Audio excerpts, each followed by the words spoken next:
You can do this. When all the things we're talking about, charting your cycles, learning about your fertility, it's not for someone else. If this message resonates for you, specifically if it resonates with you, if you feel encouraged and excited and curious to learn more, then you can do this. You don't need anyone's permission to do it. Welcome to the One Girl Revolution podcast. It's your girl, Kate, here. I always say that I am the one girl behind One Girl Revolution. I have had so many friends and so many people who have helped and continue to support One Girl Revolution. None of us are an island. It takes a whole army of people to keep something like this going. And I'm so grateful for each and every person who has supported One Girl Revolution, people who donate, people who listen, people who follow us on social media. But people ask me all the time how to get in touch with me. And while I'm probably one of the easiest people to get in touch with, especially on social media. So if you have a guest idea, a story idea, a topic you'd like us to cover, please message me at One Girl Revo on Facebook, Twitter, Instagram, anytime.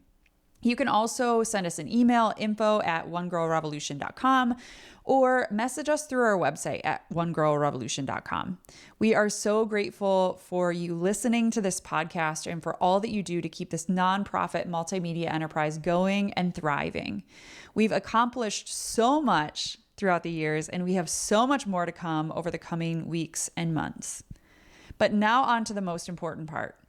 On this week's episode of the One Girl Revolution podcast, we welcome back the phenomenal Lisa Hendrickson-Jack. Lisa is a certified fertility awareness educator and holistic reproductive health practitioner. She's the founder of Fertility Friday and host of the Fertility Friday podcast. She's also an author of multiple books. One of my favorites is The Fifth Vital Sign. This book should be required reading for every single woman and girl. So I encourage you, if you've not read The Fifth Vital Sign, I encourage you to get that book. And she was on the podcast back on episode 73.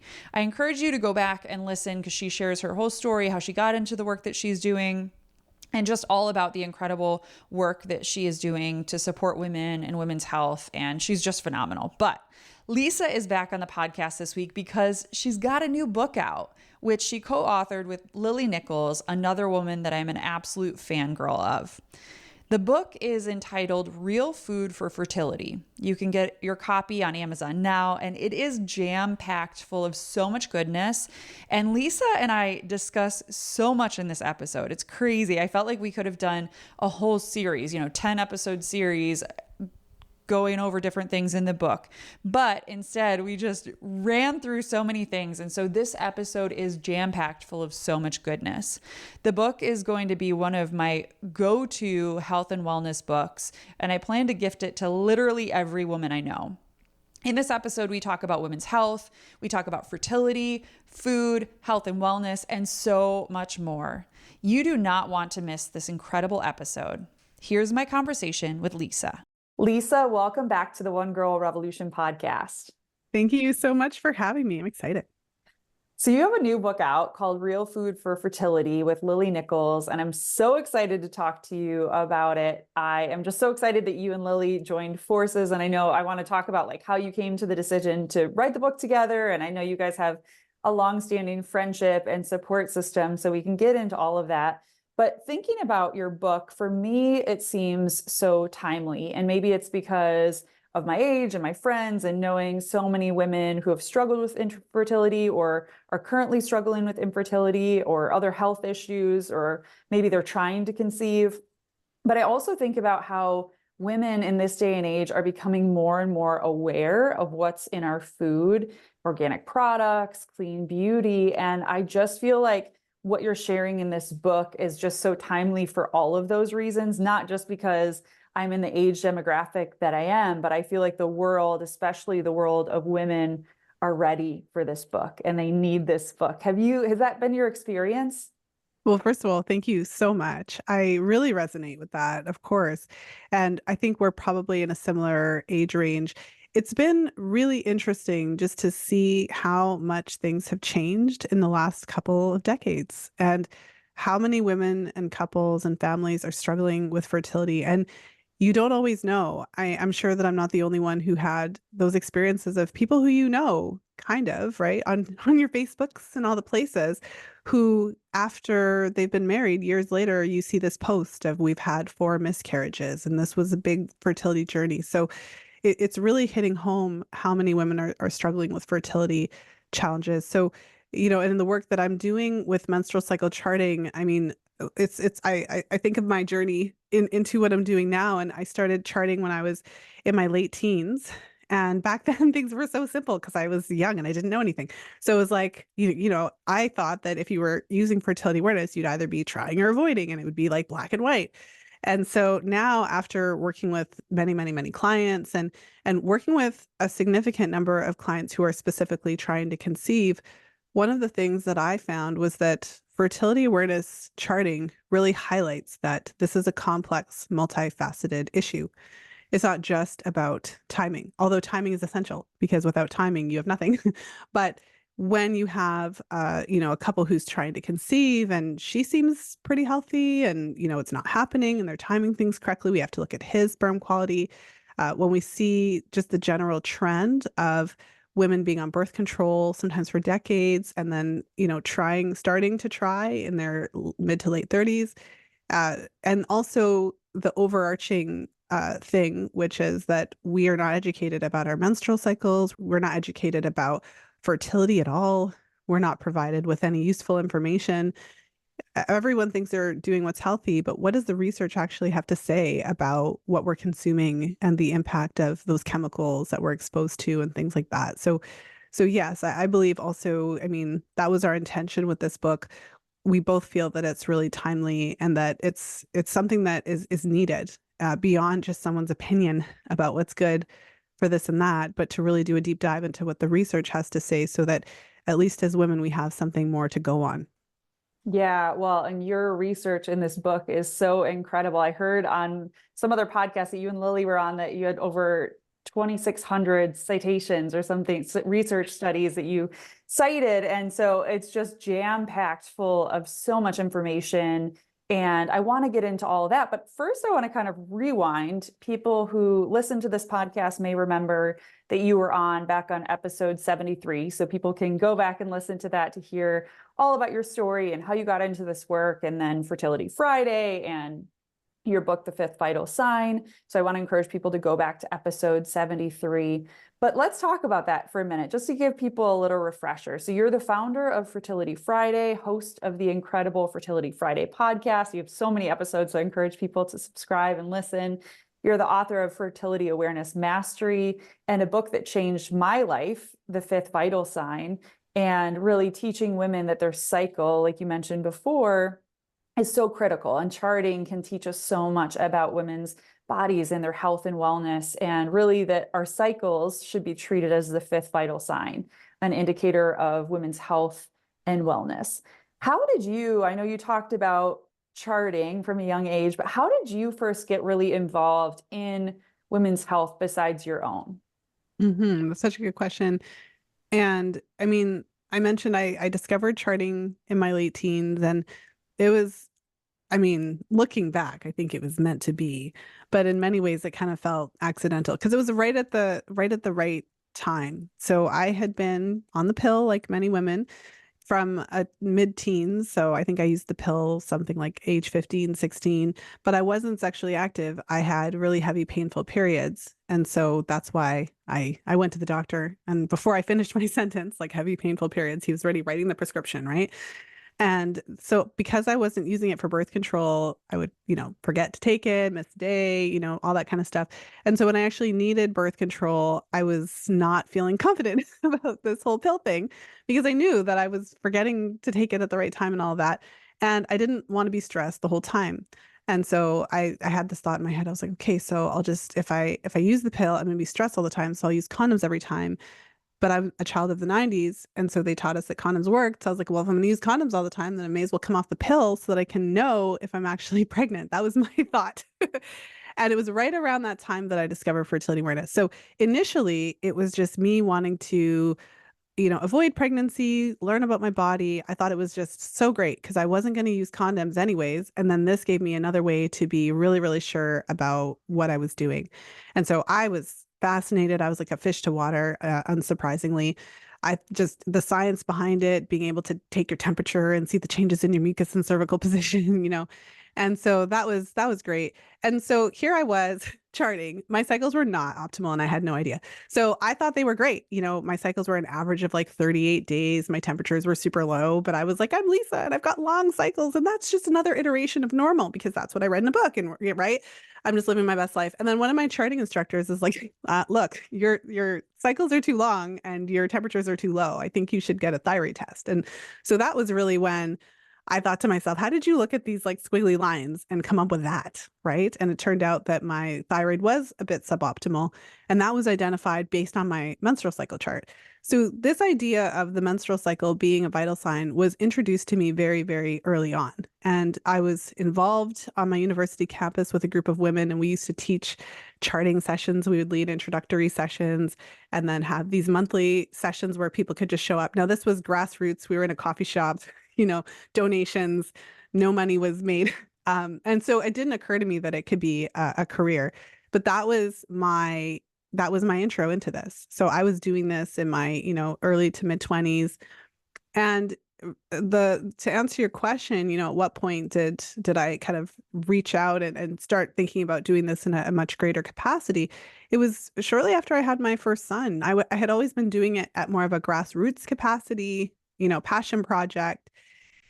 We took a training program there was a group of us, we took a training program in my early 20s. And so we were kind of doing our thing. But when I started charting, there were no apps, there was no Facebook, there was no YouTube. How old am I?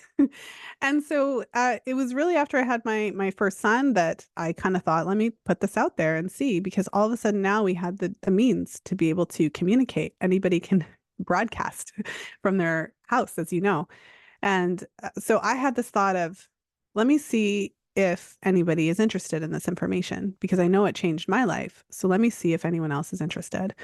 And that's kind of how it all, like this separate second part of my journey, how that started. Yeah, well, and it was through Instagram. A friend of mine shared your Instagram page with me years ago and just was like, hey, you need to follow Fertility Friday. And I think that's been the gift of social media, right? Like we can always say negative things about it, there are negative effects of social media, but I think for women's journeys and their voices and like creating community amongst women, which you've been able to do through your work, but also through your online community, it's this support system for women to share information or, share on different, and I see it even on other Facebook pages that I'm on where women are sharing about their fertility journeys or even like charting, like, hey, is this normal? And like sometimes it gets a little graphic, but it's like women sharing with other women.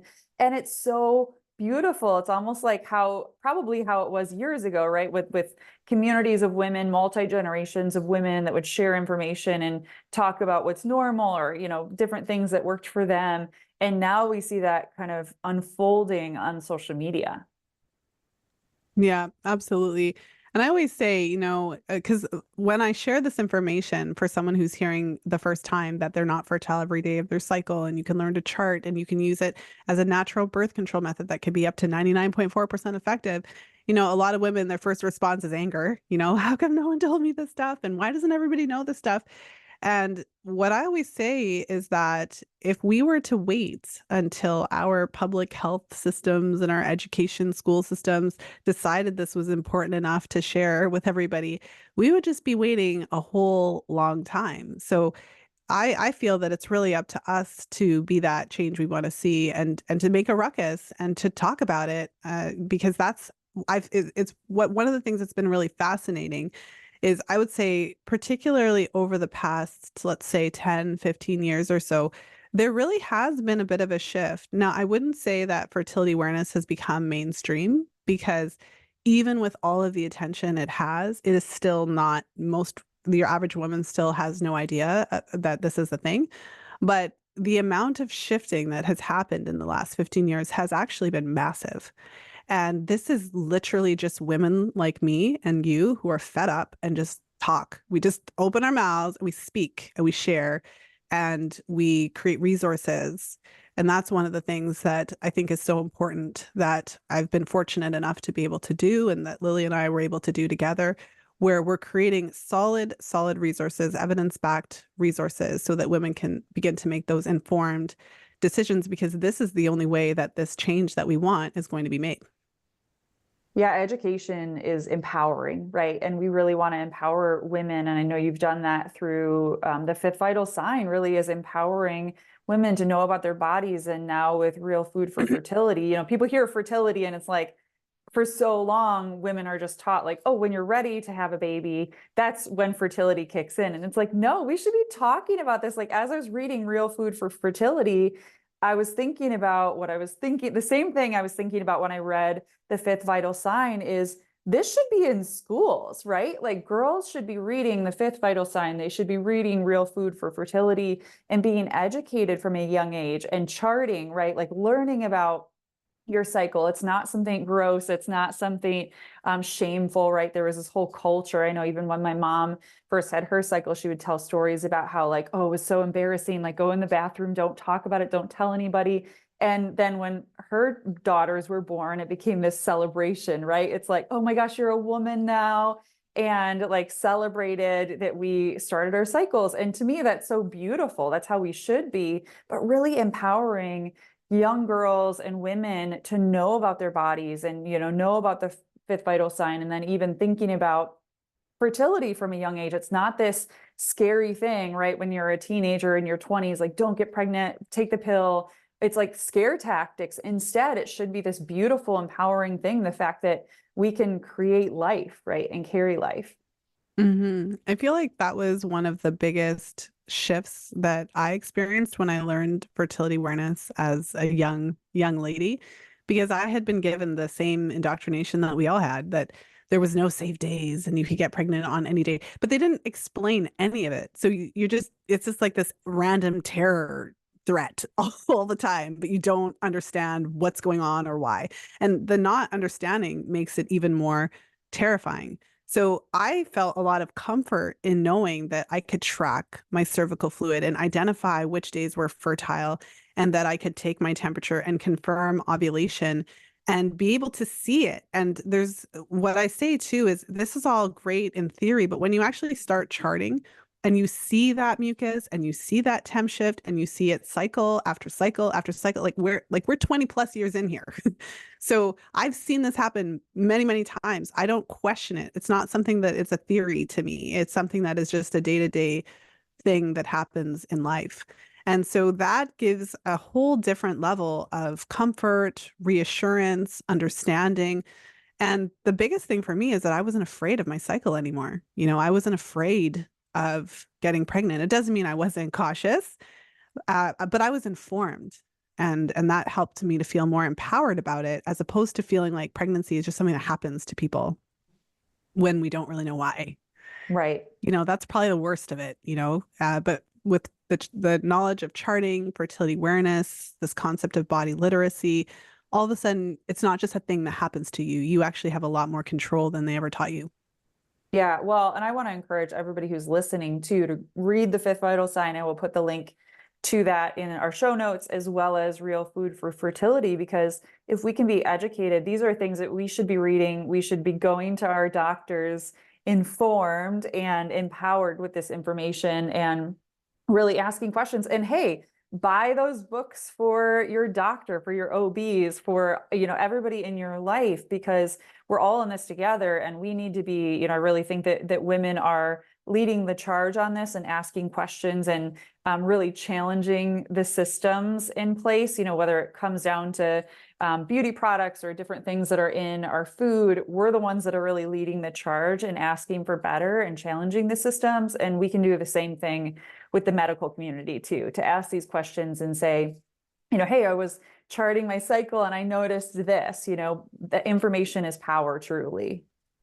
Well, and with that said, I feel like I always feel the need to like warn women, because when I work with clients and I teach them about charting and then they feel so empowered, and it's almost like the first thing we want to do is take our charts to the doctor, And that sometimes backfires, right? Like it's sometimes not a positive exchange because if a client came to me with their EKG, I didn't go to med school. I'm not a medical doctor. So you can bring your EKG to me all day and I'll look at it and be like, maybe you should go to your doctor and have them interpret it, right? So when you bring your charts to your doctor, you have to know that unless your doctor, and there are a very few small number of training programs that actually teach doctors about charting, but chances are your doctor didn't take it. So when you bring this information to your medical doctor, there's often a limit to what they know. But see, the thing about doctors is that regardless, like, sometimes if you take something to somebody and they don't know the answer, sometimes they'll be like, I don't know the answer. But with medical doctors, that's often not their response. Often their response is just not that. They kind of just, oh, that stuff doesn't work. And, everybody knows that that's not effective and there's nothing you. So that unfortunately is often the response. So anytime we talk about bringing the charts to doctors, I think it's really essential to be informed and it really helps you to better advocate for yourself. But advocating for yourself in our current medical system is not an easy task. And I would hate to arm women with all of this excitement just to be shut down. So it's one of those things. I always say, if you go to McDonald's, like I always picture myself if I were to go to McDonald's and I demand like an oil change.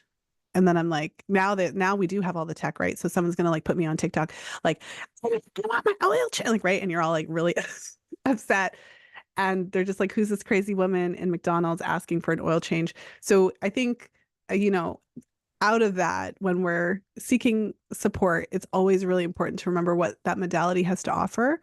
And so when you go to your medical doctor, most classically trained medical practitioners are trained in an allopathic model, which is like a pill for every ill. So their solution to your problems are typically drugs and surgery. And there's a place for that, obviously. But when you're looking for a different type of approach, when you're looking for that kind of dietary change, supplements, more natural, then sometimes you have to actually go to like a variety of practitioners, maybe a functional medicine doctor, maybe a naturopathic doctor, and maybe you'll find that they're a little bit more open to charting. Sometimes your medical doctor will be amazing and really open to looking at your charts and all of that, but that's just unfortunately not the experience that most of my clients have had. I had to mute myself when you were telling that story because I had a flashback and I hadn't even thought about it, but I actually did that to my doctor, is took my charts in one time. And she looked at me like her head exploded and that I was an alien, but I felt empowered. So I think that that's an important thing too, is like, even when, if your doctor laughs it off or ignores it. And unfortunately, modern medicine really is this, just put a Band-Aid on it, in my experience and in so many people's experience. I'm not saying that that is always the case, but what I love so much about the work that you're doing is it's really saying, let's treat the cause instead of the effect, right? Like, let's dig down and see, and even, we'll get into real food for fertility, but what are some other things that are going on in your body? And like, let's get down to it instead of just putting a Band-Aid on and saying, all right, take these fertility drugs. Okay, you have to go get IVF, or doing intrusive stuff. I know other women, we could go down all these rabbit holes of different experiences that women have had. And then they're stressed out because they think that they're the problem, when in reality, there's so many different facets to fertility, so many different facets to women's bodies. And so I just love so much about the work that you're doing because it really digs into it. If you want to be a part of the revolution and support the work we're doing to uplift women's voices and their stories, please consider donating to our 501c3 nonprofit organization. Every dollar goes right back into the work that we're doing and will allow us to tell even more stories of inspiring women and girls to inspire and empower the next generation. Donate today at onegirlrevolution.com. That's the number onegirlrevolution.com. That sort of tees us up perfectly for the book, because there's so much that I want to talk about. But how did this book come about? I know that you and Lily kind of knew each other for a while, but how did this book come about? And what was the moment? Was there a spark moment when you both were like, this is the book we have to write together? I mean, I feel like behind the scenes, Lily and I have been friends for quite a while, obviously. But unbeknownst to like half our audiences, right? So we had a lot of like worlds colliding, like what's going on? So that was really fun. So Lily and I actually, when I was writing The Fifth Vital Sign and when Lily was writing Real Food for Pregnancy, we were book buddies. And so we met on a weekly basis and encouraged each other. And, we were talking about our research, back and forth and things of that nature. And so what came out of that, I mean, we have a very similar style and approach to research. So we always joke that like there's no one else I can write a book with, right? Because it is kind of an intense approach to the research that we are taking.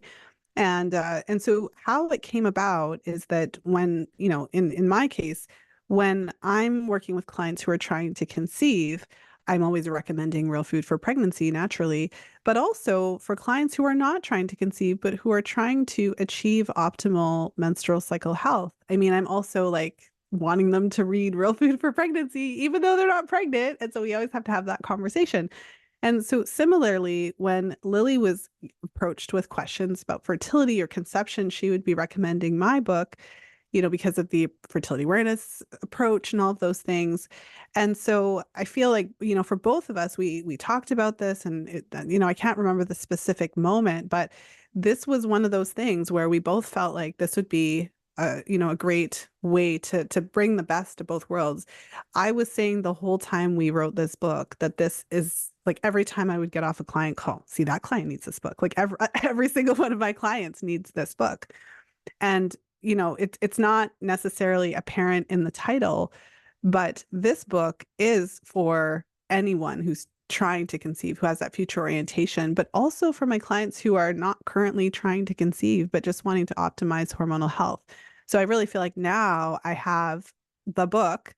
It's the textbook for my practitioner program, similarly with Lily, I'm sure, with her practitioner program as well. And it's also that book that all of my clients need because it has the nutritional foundations for achieving optimal menstrual cycle health, which then lends itself to optimal fertility because these two things are connected. Yeah, and even like shifting our thinking away from like fertility is when you want to have a baby or when you want to conceive, and thinking about it as preconception, right? Like our bodies, we should always be preparing, always striving to be healthy and strong, right? And paying attention to the things that we're putting into our bodies and the things that we're doing or things that are being done to us. I think about stress, and I want to talk to you about that too. Like the things that are happening in our lives, how that affects us and our health and well-being. And that really is just, it's fertility is preconception, right? So if you want to have a kid down the road, really doing the things now, like training for that marathon in a way, right? You don't just decide tomorrow, oh, I'm going to run the marathon. I'm ready now. I'm going to go run a marathon. You have to really put in the work and ask the questions. And that's what I loved so much about your approach in this book is it's so multifaceted, right? Talking about nutrition and food. You have recipes in there, but also talking about egg quality and fertility quality and some of the other things that are going on and sperm quality. You talk about men in this book as well. There's so many facets that go into fertility, women's fertility, that we need to be talking about the holistic approach really of women's bodies, but also the whole miracle of life, right? When a baby is conceived and how it's brought into this world. Yeah, it's one of those things where the food portion is covered like just incredibly. Lily did a beautiful job. But we also go into just all of the facets that we feel are essential to optimal fertility. And we're also simultaneously wanting to put forth this idea. One of the first things we say in the book is that the menstrual cycle, a healthy menstrual cycle sets the stage for a healthy pregnancy. So we're really wanting to share that idea that, this is where it starts, actually. And so even if someone's not actively trying to conceive today, they probably don't want intense PMS and, hormonal disruption and all these other issues that happen when your hormones are out of balance. And so this is just it's kind of like it's all coming together. The idea that the menstrual cycle is the fifth vital sign. What that means is that, we're saying the menstrual cycle is a reflection of your health. And optimal health lends itself to fertility. That's how our bodies were meant to function. So ideally, when we bring our bodies back into alignment, it really sets us up for the best possible scenario, going into when we're ready to start trying to conceive. And this is for me personally, that we were talking about this before we hit record. This is the knowledge that I wish that I had had, all of the things that I wish I would have had growing up. I learned about charting at an early age, but I wouldn't say when I was in my early 20s that I had the information that I know now about how to optimize hormones and the menstrual cycle. I was struggling with my own cycle issues, painful periods, long regular cycles. Well, they weren't irregular, but they were long. And so, there was a lot there. Part of the reason that I have specialized in this area and done such extensive research was because these are some of the issues that I had faced. And I could have really used this type of in-depth explanation analysis as to what was going on. I could have really used this information. I know I'm not alone there. So, it does really take it to another level in terms of course, it is about optimizing your fertility.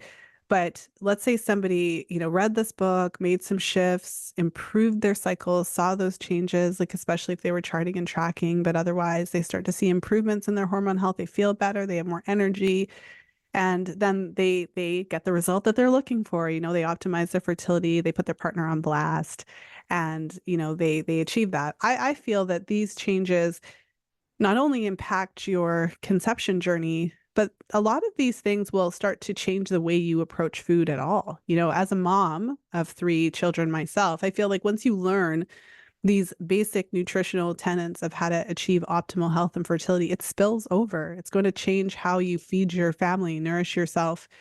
And one thing as well is, one of the reasons that I always feel like this is so important is that, I don't have any clients who just want to get pregnant. They want to have healthy children. They want to have healthy families. They want to feel good when they bring their baby into the world. They want to have energy to be able to take care of that baby. And even if you are nourished, it's still difficult, right? Like it still takes a lot of energy to raise your children. So just imagine how much harder it is when you're deficient in iron and your thyroid is out of control and you're not eating enough to support optimal hormone production and your, luteal phase is too short and, you have out of control PMS. I mean, all these things make it harder than it needs to be. So if we really focus on the, strengthening those foundations, having a really solid base of nutrition, understanding the connection between what we eat and how our body makes hormones and how our menstrual cycle works and how we can actually keep track of how we're doing by paying attention to our monthly cycle. It gives us this feedback. It's a very unique, wonderful, just part of how our body works to be able to have this tool at our fingertips. So this just represents such a wonderful opportunity for us as women to elevate in all areas. And I think it spills over. I think it's going to spill over not just for the fertility journey. I think it spills over into pregnancy. I think it spills over into postpartum and even into how you raise your children. Because I can tell you, the way that I feed my family, I've got a current, as we're recording, I have an 11-year-old and a 9-year-old and an 11-year-old, 8-year-old and a 1-year-old, 1.5. She's almost 2. So it definitely spills into how I feed my family as well. They're eating the same kind of foods in the book that, the same kind of foods we talk about in Real Food for Fertility. And I feel like that your journey, even with your children, is so many people's journeys are starting to realize, like even seed oils. And I know you talk about that in the book. There's so many things that you talk about in the book, but I was reading that section and just thinking about how seed oils are in everything. And people are starting to say like, okay, I want to get this out of my diet, but it really stems a lot of times from them having children and saying, I don't feel comfortable with my children eating X, Y, and Z, or all the things that are in our food and the colors. And I mean, it's such a different world than when we were kids. And I think about, the sweet treats that I would get with, if I was good, my parents we would get to go to McDonald's once in a while, right? And the food back then looks so different than now. Like the food back then, even the fries, I had read an article recently how fries at McDonald's used to be fried in tallow.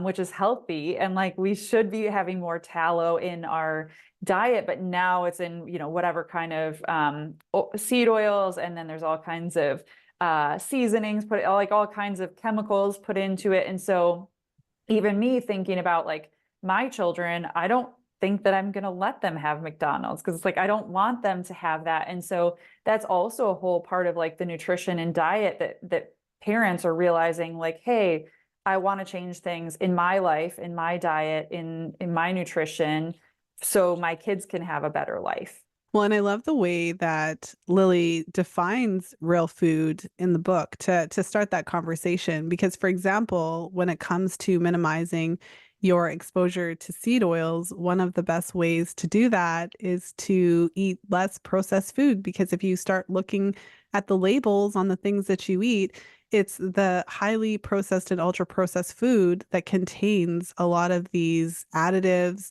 and just, all kinds of ultra processed foods. So, Lily defines real food as food that is as close to its source as possible.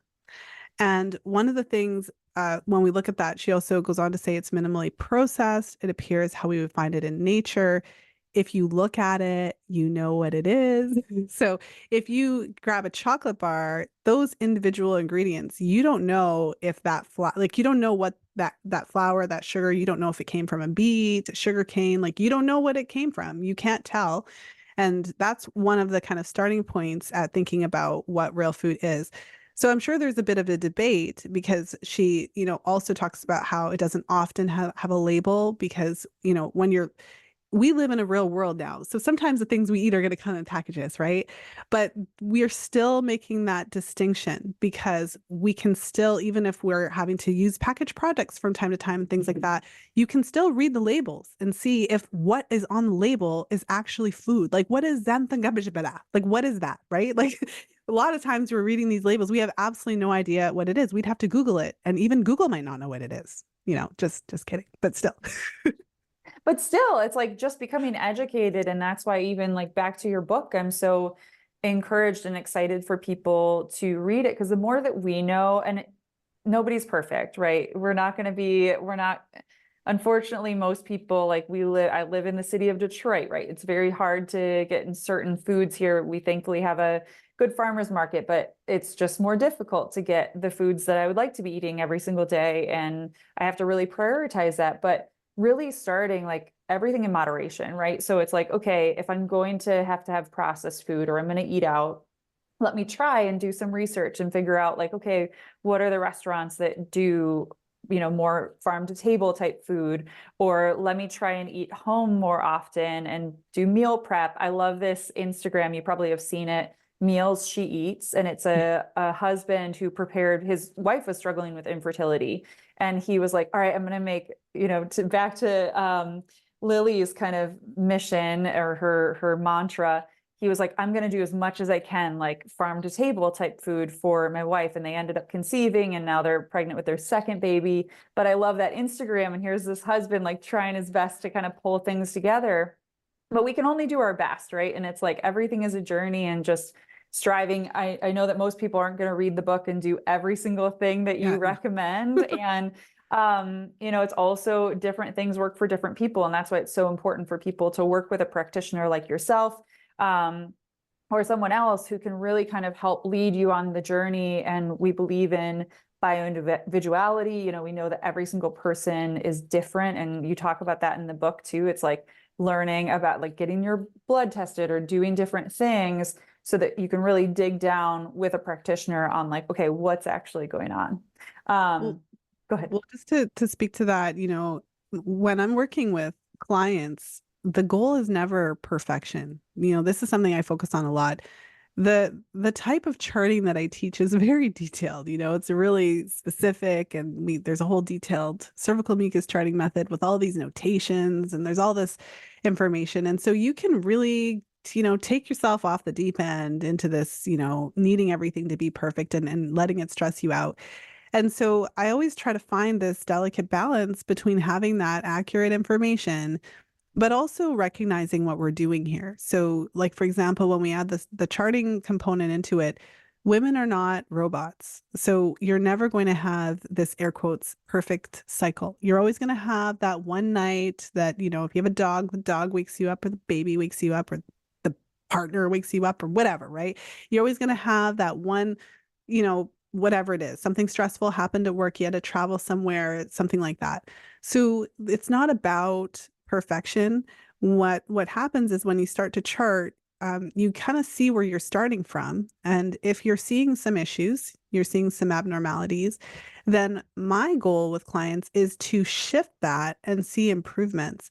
So there's a lot of information in Real Food for Fertility, but you don't need to do everything perfectly in order to see improvements and shifts. What we need to do is start somewhere. You know what I mean? Like, if we're looking at even the premise of the book, Real Food for Fertility, you start by incorporating more real foods. You start by looking at ways, like you said, it doesn't always have to be perfect. I mean, you can look at what's happening in your local farmers market. You can I think people get in the habit of shopping where they're used to. Mhm. And they often don't realize what's just in their back door. So sometimes it's just about doing some searching on the internet and finding that local, we have this great, meat shop, and there's a few of them in my area who source from local farmers and just making little shifts here and there, learning how to make something. So I'll share that, we ordered a quarter cow for the first time because I mentioned I have three kids. So the eldest two are boys. And all they do is eat. Let me tell you, they just eat and grow and sleep and pass gas. And so I'd like to repeat. And so one of the things that we did this as an experiment to see if it's more cost effective. You know what I mean? And so I was kind of, I cook a lot. I cook every night for my family, but there's certain cuts of meat that I don't buy. And all of a sudden I have them in my house. And so it's been a fun kind of journey, learning to cook these different cuts and different meats. You just start somewhere. You just buy something different that you haven't bought. Fortunately, we have the internet. So you can actually cook pretty much anything because someone's made a video about it. You can kind of Yeah. figure it out one step at a time. If you are enjoying this episode of the One Girl Revolution podcast, please subscribe today on Apple Podcasts, Spotify, YouTube, or wherever you're listening right now. We have new inspiring episodes coming out every week, and you don't want to miss a single one. Subscribe to the One Girl Revolution podcast today. Lisa, I'm so curious, there's so much that we could talk about in this book, but is there anything that in your research or in writing this book that surprised you, or something that you didn't, you hadn't experienced in your own line of work that you were like, oh, wow, I didn't know that? There was a lot of interesting moments as we were reading through the research. I don't know if there was anything that utterly shocked me because I've been reading and researching in this area for a long time. But there were definitely lots of interesting things to talk about. There was this one study that I was looking at because one of the things, I mean, I research a lot in the hormonal health arena, and a bit in the food space, but not as much. And so I was reading this study, and I remember because I was voxing Lily back and forth. And, I'm looking through the study, and it was a study about sperm quality. So the researchers were analyzing the different foods that were associated with improved sperm health. And I wish I had it in front of me, but the abstract was kind of it said, oh, these are the foods that were associated with good sperm quality, kind of Mediterranean diet style, fish and, green leafy greens and whatever. And so that's, whatever. And so then I'm reading the study, and in the actual data of the study and, even in their discussion, they had found that organ meats, particularly liver consumption, had made a significant improvement in sperm quality. And the numbers and the percentages were quite exciting. And nowhere in the abstract, they could have titled the study organ meats associated with improve, it was that level. They literally could have titled the study that, but no. It was hidden in the data. So if somebody fact checked us, found the book and found that study, and looked at only the abstract, they would be like, wait a minute, it doesn't say anything about organ meats. How is she citing that for the organ meats thing, right? But that's the kind of stuff. So I wouldn't even say that was surprising, but but it was really irritating. So I think the overarching point there is that when you're reading research, research itself is not infallible. And it's like only after you go into the weeds and read a lot of research that you start to understand that it's not objective either, because research is done by researchers who are people who have their own biases. And then they're published, they have to be approved in order. It's not like you just like it to get your research article in a journal. It's not like you just get it in a journal. It has to be approved by people. So in order for it to be approved, that would indicate that it has to meet certain criteria, certain things. So I suppose it didn't surprise me because I knew, but it was sometimes kind of shocking to see like how different the conclusion published in the abstract or the data that they choose to select could be from what the study results showed.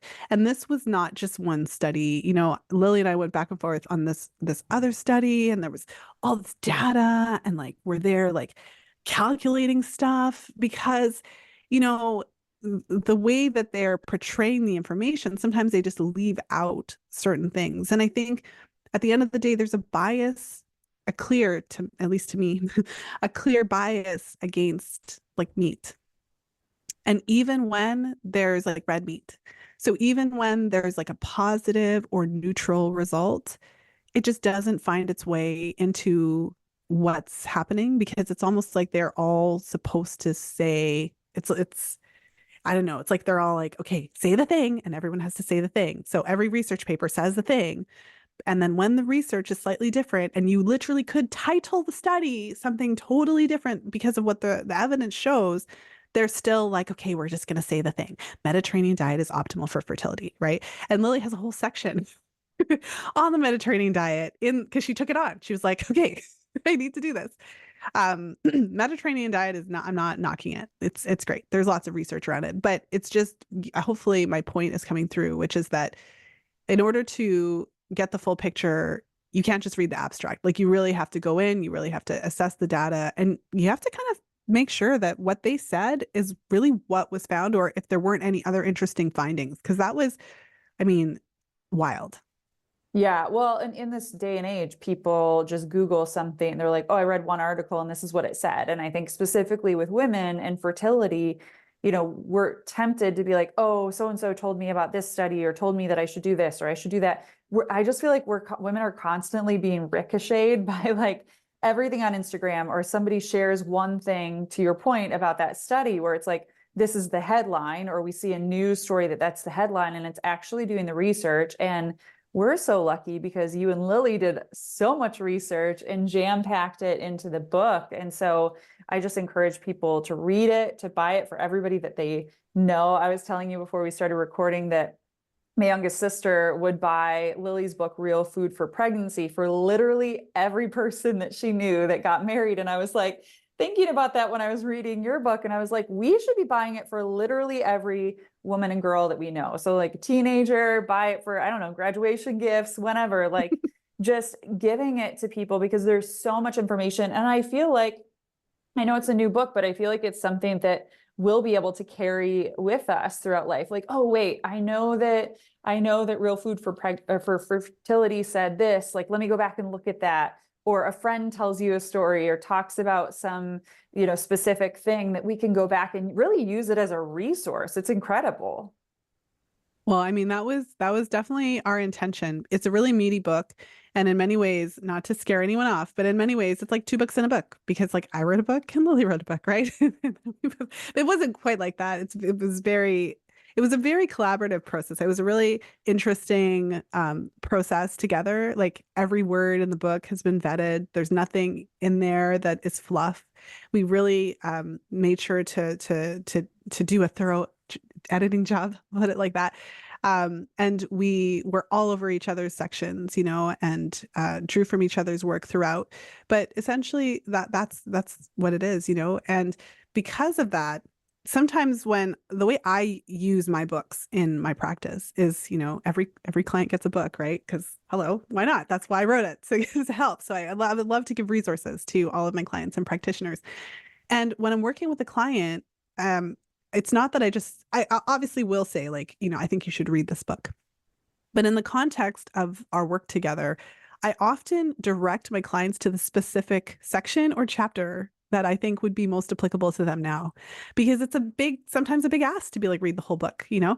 And so sometimes I'll just be like, okay, just before you do anything else, just read chapter 3. Like that's the one. You just need to read that one so that you understand, the food aspect of things. And then after that, make your way around the book. Or if I had a client whose, partner needed to be called out related to sperm testing, then it's like, okay, so why don't you guys sit down and see if you can get through, chapter 9, the sperm chapter, right? So absolutely, it's meant to be a resource. And of course, you're going to benefit from reading it front to back. But when you're dealing with a specific challenge or a specific issue, just go to that chapter and start there, and then kind of make your way around as necessary. Lisa, if there were just a couple of takeaways, and I don't want to just steal every, I want people to get the book and read it because there's so much in there, It would but be impossible to cover it all. Don't worry. it would be impossible, like you and I said. But just for people that are listening, maybe it's somebody who's going through their own fertility journey right now. Maybe they've never heard a conversation like this before. Maybe they haven't even heard of Fertility Friday. And again, I'll encourage people to go back and listen to your episode and follow you on social media. And I will put all of your social media links and the link to the books, to this book, but then also to your books as well. So people, if they want to learn more, they can go. But for somebody who's listening, what would a couple of takeaways from Real Food for Fertility be? Well, I mean, absolutely. The first, like we talked about before, is having that foundation of real food, understanding, learning what that is, learning how to optimize the way that we eat. One of the things that we talk about in the book is the importance of getting sufficient protein and fat in balance, with carbohydrates, and how those are the building blocks of our hormones. So our focus primarily is on women, right, in the book, although we do have an extensive sperm chapter, but these are the building blocks, I mean, for both sexes as well. So I would say, that would be a huge takeaway for couples, to take some time to learn about these dietary principles. Because what I can say from at least the charting standpoint is, you don't have to take my word for it. I mean, you can see the difference in your menstrual cycles by following some of these tenets. So it's not just, about what we're saying, it's about the actual results that you'll see in your cycles. So, another takeaway would be that the reason we came together to write this book is because learning how to understand your menstrual cycle, how to time sex accurately, understanding how to identify your fertile window, knowing if your cycle is normal, if it fits into normal parameters, that is an essential part of the fertility journey that many women accidentally discover on the way, because we're taught that we can get pregnant on every day of the cycle. And then a lot of women, just find themselves having a difficult time, or find it taking longer than they thought to conceive. And it's only at that point that they start to learn about this whole cycle piece. And many women, although there's nothing wrong with, relying on ovulation strips, but I feel like that's one piece of the puzzle. We also have to learn about our cervical fluid and how that plays into identifying that optimal timing window. So we have an extensive chapter on using fertility awareness, to help optimize your chances of conception. And it's a really thorough, detailed chapter that goes into a lot of the specific fertility awareness techniques that can apply even if you know that your partner's sperm is less optimal. So there's a lot of specific information in there. And of course, we delve into improving both egg and sperm quality from a dietary standpoint. And we also go into a significant sections in both of those chapters about optimizing the nutritional components, supporting mitochondrial health, which is especially important for egg quality and sperm quality. So there's just a lot that you can do. I think if there was one takeaway, it's that this doesn't just have to happen to you. There's a lot that you can do. There's a lot of information that your medical doctors don't necessarily have. There's a lot of things that you can do on your own to just, encourage the best possible result, and even for couples who, they get to the point where they've waited long enough and they're moving on to artificial reproductive technology, these tenets still will help to optimize your chances of conception, regardless of how that conception comes about. because when you optimize that sperm and egg quality, I mean, it can only result in better birth outcomes, better pregnancy outcomes, all the things that we really want. Well, you are giving so many people hope and just really educating so many people through this book. And I can't wait to buy it for everybody that I know. I'm going to encourage everybody who's listening to buy it. But Lisa, before I let you go, I always end this podcast on 2 quick questions. And so I'd like to ask you, you are a one girl revolution. That's why I've had you on the podcast now the second time, which is amazing. But who is a one girl revolution in your life? Who's a woman or girl that inspires you? Oh, that's such a good question. There are so many. Um, I mean, I will take the easy answer and say my co-author, Lily, inspires me. I feel like she's done just absolutely amazing work in her field of gestational diabetes, prenatal nutrition, pregnancy nutrition. So absolutely, or, we wouldn't have written the book together. My mother inspires me. She's just amazing. I feel like I get a lot of my traits from her, my type A-ness and my desire to kind of like do everything to the nth degree. So she inspires me. And of course, I've had many, many mentors over the years. So I could list all the names. I feel like I've interviewed a lot of the amazing women who inspire me. Yeah, well, everybody needs to go listen to your podcast and go subscribe to it because there are so many women. And I always ask that question, but it's so hard. It's like, okay, who's the one? I It's like, know. I'm no. like, how do I choose? Yeah, and we Oh, you believe know that. who I can list? Because Yeah, it's hard to choose one person, but I yeah. will. Toni Weschler. Toni Weschler, because her book, Taking Charge of Your Fertility, was my first resource when I discovered fertility awareness. And she not only wrote that amazing book, but she actually has been amazing and supportive. She wrote an endorsement for the fifth vital sign. That was amazing. And she also wrote an endorsement for Lily and I for Real Food for Fertility. And so I feel very humbled by the fact that she has been so supportive behind the scenes. And it's also kind of wild that happened, when you have somebody that really inspired you when you were young and you were able to connect with them. Like, I haven't met her in real life, but it feels like that. So I'll add Toni Weschler to my list as well. That's beautiful. Well, Lisa, last question. I always end this podcast on this question. So I'd like to ask you, if you could leave women and girls around the world with one message, what would it be? I suppose it would just be that you can do this. When all the things we're talking about, charting your cycles, learning about your fertility, it's not for someone else. If this message resonates for you, specifically, if it resonates with you, if you feel encouraged and excited and curious to learn more, then you can do this. You don't need anyone's permission to do it. You don't need to ask for anyone's whatever it is. You don't need to ask for their permission or their blessing or whatever. You can just do it. You have the power. It's your life and your menstrual cycle. And it's really, to be tongue in cheek, one vagina at a time that we are making this change.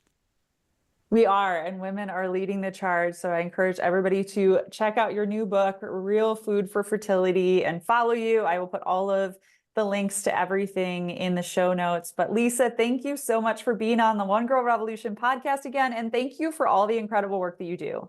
Thank you so much for having me again. This conversation was so fun. I feel like we covered so much ground. We did good. So thank you so much for this wonderful conversation. We did. And I know it's not the end, Lisa, because I'm like, we could do all kinds of podcasts and I mean, we could go on for hours. So thank you so much. Please follow us on Facebook, Twitter, and Instagram at One Girl Revo. That's the number one girl REVO. And you can find more information on One Girl Revolution at onegirlrevolution.com. That's the number one girlrevolution.com.